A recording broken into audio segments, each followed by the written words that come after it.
पहला दिन मेरा है ज्वाइनिंग का, तो निश्चित तौर पर विश्वास देना चाहता हूं कि जो अधूरा कार्य है मैं पूरा करूंगा। माइनॉरिटी के मान सम्मान में खड़ा रहूँगा। मैं पूरे बिहार से कहना चाहता हूँ बखूबी निभाऊंगा। उनके मान सम्मान में खड़ा रहूँगा, उनके मान सम्मान में आँच नहीं आने दूंगा। जो जिम्मेवारी मिली है बखूबी निभाने का प्रयास करूँगा। किशनगंज में मैं चैलेंज करना चाहता हूँ, इससे पहले भी कांग्रेस सरकारें रही, इससे पहले आरजेडी सरकार रही, आज जो दिखाई देता है सीमांचल के अंदर ये किसी और का देन नहीं है, सिर्फ नीतीश कुमार जी का देन है। वो हमें बताए नहीं, क्योंकि हम लोग काम करने के नाम से पूरी दुनिया में जाने जाते हैं नीतीश कुमार जी। सर, आज पदभार ग्रहण किया है आपने, क्या कुछ कहेंगे, क्या कुछ प्राथमिकताएं हैं? सबसे पहले मैं आपके माध्यम से अपने नेता जनाब नीतीश कुमार जी का शुक्रिया अदा करना चाहता हूं, जिनके काम के तौर तरीका, जिनका काम देखकर, विकास देखकर, लोकप्रियता देखकर हमारे क्षेत्र के चैनपुर विधानसभा के लोगों ने विश्वास किया और मुझे सदन में भेजने का काम किया। और आपके माध्यम से कहना चाहता हूं कि उन तमाम मतदाता मालिकों को मैं दिल की गहराइयों से शुक्रिया अदा करना चाहता हूँ, धन्यवाद देना चाहता हूँ और विश्वास दिलाना चाहता हूँ। जिस विश्वास के साथ में भेजा है, मैं क्षेत्र का भी काम पहले भी किया था, आज भी करूँगा। अब इस बार डिपार्टमेंट का जो जिम्मेवारी मुझे नेता ने पिछली बार भी दिया था, एनडीए सरकार ने दिया था, फिर मुझे वो डिपार्टमेंट जो हमारे नेता ने विश्वास मेरे पर किया और डिपार्टमेंट को दिया। मेरे नेता ने जिसे विश्वास करके मुझे डिपार्टमेंट पिछले दिनों भी दिया था। मैंने कई काम, ऐतिहासिक काम किए जो और भी स्टेट में नहीं मिलेगा। और मैं विश्वास दिलाना चाहता हूँ, आप सब मीडिया के मेरे साथी हैं, आपके माध्यम से कि जो जिम्मेवारी मिली है बखूबी माइनॉरिटी समाज के लिए मैं निभाऊंगा। और पिछले दिनों आपको याद होगा कि जो हम लोगों ने आवासीय विद्यालय बनवाने का काम किया था, देश में कहीं नहीं मिलेगा, तेलंगाना में है और कहीं स्टेट में नहीं है। जो हमारे नेता के निर्देशन पर, उनके नेतृत्व में काम हुआ। नेता ने निर्णय लिया था कि हर जिले के अंदर आवासीय विद्यालय बनना चाहिए और उन्होंने निर्देशन करके हम सबको लगाया भी था। तो मैं आप बताना चाहता हूँ आपके माध्यम से 22-23 जगह मैंने स्वीकृत कराया।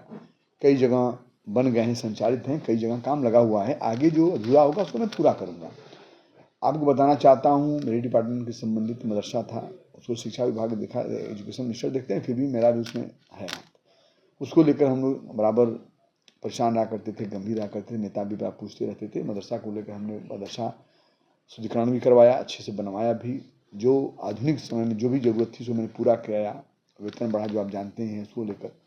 तीसरी चीज़ कब्रिस्तान की घेराबंदी, ये भी ग्रीस होता है, लेकिन मेरे माध्यम से ये भी जाता है।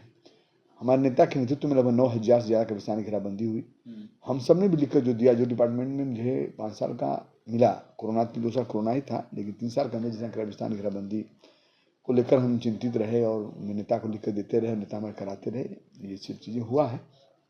और मैं आपके माध्यम से बताना चाहता हूँ, अगर नेता नीतीश कुमार जी हैं बिहार के अंदर, निश्चित तौर पर हर समाज का विकास, हर समाज का ख्याल, हर समाज का सौहार्द भाईचारा के साथ साथ आगे बढ़ाने का काम नेता करते रहे हैं और आगे भी करेंगे। और जो आज मुझे जिम्मेवारी मिली है, अभी मैं आपके सामने बैठा हूँ ऑफिस में, पहला दिन मेरा है ज्वाइनिंग का, तो निश्चित तौर पर विश्वास देना चाहता हूँ कि जो अधूरा कार्य है मैं पूरा करूँगा। माइनॉरिटी के मान सम्मान में खड़ा रहूँगा। मेरे नेता भी खड़े रहे हैं, नेता कहते भी रहते हैं, आप देखे होंगे कि नेता जिस तरह से मंदिर को इज्जत सम्मान करते हैं, उसी तरह सम्मान मस्जिद को भी करते हैं, गुरुद्वारा को भी करते हैं, गिरजाघर भी करते हैं। ये दुनिया देखती है। निश्चित तौर पर उनके पच्चीनों पर चलने का हम प्रयास करते रहें। जो नेता परिवारवाद न करता हो, जो नेता जातिवाद न करता हो, जो नेता धर्मवाद न करता हो, वो नेता निश्चित तौर पर बिहारवाद करते हैं और बिहारवाद के लिए परेशान रहते हैं, जो आपने देखा होगा। तो इसीलिए मैं आपको विश्वास पुनः एक बार करना चाहता हूँ, जो जिम्मेवारी नेता ने मुझे दिया है, मैं पूरे बिहार से कहना चाहता हूँ बखूबी निभाऊंगा। उनके मान सम्मान में खड़ा रहूँगा, उनके मान सम्मान में आँच नहीं आने दूंगा। जो जिम्मेवारी मिली है बखूबी निभाने का प्रयास करूँगा।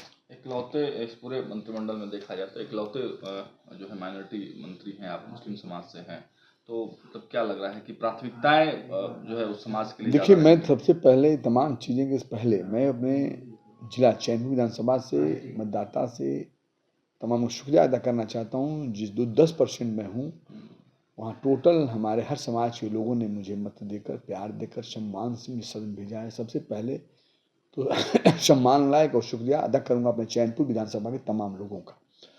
आज जिम्मेवारी मिली है डिपार्टमेंट का, जो उनके द्वारा, चैनपुर के द्वारा, तमाम समाज के द्वारा चुन के मैं आया नेता के नेतृत्व में। तो आज जिम्मेवारी बिहार का जो माइनॉरिटी डिपार्टमेंट मुझे दिया गया है, निश्चित तौर पर मैं बताना चाहूँगा उनके लिए, जो भी हम नेता से पहले भी बात करते थे, आज भी बात करेंगे, जो भी हो सकेगा उनके हित में, विकास में हमारा नेता करते रहेंगे। तो ये भी सच है कि इस चुनाव में लगभग 35% लोगों ने, माइनॉरिटी के समाज के लोगों ने नेता को चाहा है, एनडीए को वोट दिया है। ये बड़ी बात है और मुझे उम्मीद भी था, भरोसा भी था, क्योंकि ये सच भी है। जो पिछले जो देश के लोग हैं सिर्फ चिल्लाते हैं, सिर्फ जज्बा में लाते हैं, भावनाओं में बहाने का काम करते हैं, ये काम नहीं करते, ये सच्चाई है। तो निश्चित तौर पर अब माइनॉरिटी समाज के लोगों ने ये बात को समझा है। एक सवाल ये है कि ओवैसी ने कल ऐलान किया कि हम समर्थन तो करते हैं नीतीश कुमार को या सरकार को करेंगे, लेकिन जिस तरीके से पटना का विकास हुआ, नालंदा का विकास हुआ, सीमांचल का भी विकास वैसे ही होना चाहिए। मैं बताना चाहता हूँ, वो तो बाहर के रहने वाले हैं, हैदराबाद के हैं, मैं बहुत चूँकि सच बात है, मुझसे सीनियर भी हैं, मुझे जानकारी भी ज़्यादा उनको होगी, ये सच है। पार्लियामेंट मेंबर कई बार रह चुके हैं, लेकिन मैं एक छोटा पार्टी का करता हूँ, मैं इतना जरूर कहूँगा, जो सीमांचल में आप विकास देखेंगे, जो भी विकास देखेंगे 2005 के बाद हुआ है, और विकास कौन किया है, वो नहीं किए हैं, नेता नीतीश कुमार जी ने किया है। या रोड का मामला हो, ब्रिज, बड़ा बड़ा ब्रिज का मामला हो, मैं खुद आवासीय विद्यालय वहाँ संचालित कराया हूँ डिपार्टमेंट से, जो वहाँ हमारे बच्चियाँ पढ़ने काम करती हैं।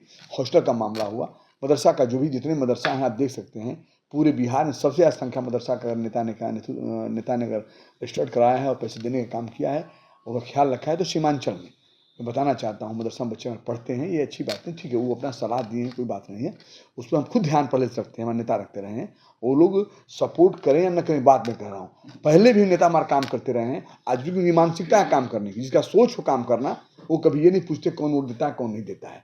आपने देखा होगा पिछले दिनों में, इस बात को चैलेंज करता हूँ, अपने समाज के लोग कहना चाहता हूँ, जैसे जो लोग नेता बोलते, मैं कहना चाहता हूँ, ये क्या हुआ है, क्या कभी नेता ने काम किया हो, वहाँ रोक दिया हो, ब्रेक कर दिया हो, आप वोट नहीं देते हो। सीमांचल की बात मैं करता हूँ, वहाँ पर भारी मंत्री भी मैं था किशनगंज में। मैं चैलेंज करना चाहता हूँ, इससे पहले भी कांग्रेस सरकारें रही, इससे पहले आरजेडी सरकार रही, आज जो दिखाई देता है सीमांचल के अंदर, ये किसी और का देन नहीं है, सिर्फ नीतीश कुमार जी का देन है। वो हमें बताए नहीं, क्योंकि हम लोग काम करने के नाम से पूरी दुनिया में जाने जाते हैं नीतीश कुमार जी। निश्चित तौर पर कल के दिन भी जो जिम्मेवारी मिली है, वो सपोर्ट करें न करें, बात ही बात, उनकी मानसिकता अपनी। समर्थन चाहिए उनका, बता दिया भाई, समर्थन वही नहीं, बहुत लोग देंगे। जो नेता काम करने तौर तरीका है, नेता काम के नाम से जाने जाते हैं भाई। हर आदमी परिवारवाद करता है, जातिवाद करता है, धर्मवाद करता है, कौन नहीं करता है। और जैसे पहले नेता नीतीश कुमार जी हैं, कभी परिवार के बारे में नहीं ख्याल रखे, सादगी से रहते हैं। तो सादगी से रहने वाले हिंदुस्तान में क्या दुनिया में कोई नेता नहीं होगा जिस सादगी से वो रहते हैं, जिस मीडिया के साथी हैं, कुछ छिपा हुआ नहीं है, वो लोग क्या बात करेगा। वो नेता तो संत है, जिस नेता ने सबके बारे में ख्याल रखा है, कौन वोट देता है नहीं देता है, सबसे मुस्कुरा कर मिलना, सबकी बात रखना, सबकी काम करना। इसी वजह से विपक्ष का माई समीकरण गड़बड़ा गया, सब गड़बड़ा जाएगा। देखिए, काम करने का तौर तरीका और नियत सही होगा, ऊपर वाला ही मदद, कोई ऊपर वाला है जो सब चलाता है, ऊपर वाला भी मदद इनका करता है, चूंकि इनके दिल साफ है, इनका नीति नियत साफ है, सबके लिए बराबर हैं। या जमा खान हो, या हरिहर सिंह हो, या हरिहर राम हो, या हरिहर पासवान हो, सबके लिए बराबर प्यार देते हैं और काम करते हैं। ये बहुत बड़ी बात है। इसलिए तमाम गठबंधन टूट जाएंगी, तमाम जातियां पार्टियां टूट जाएगी, सिर्फ नीतीश विधानसभा और पूरे बिहार में रहेगा।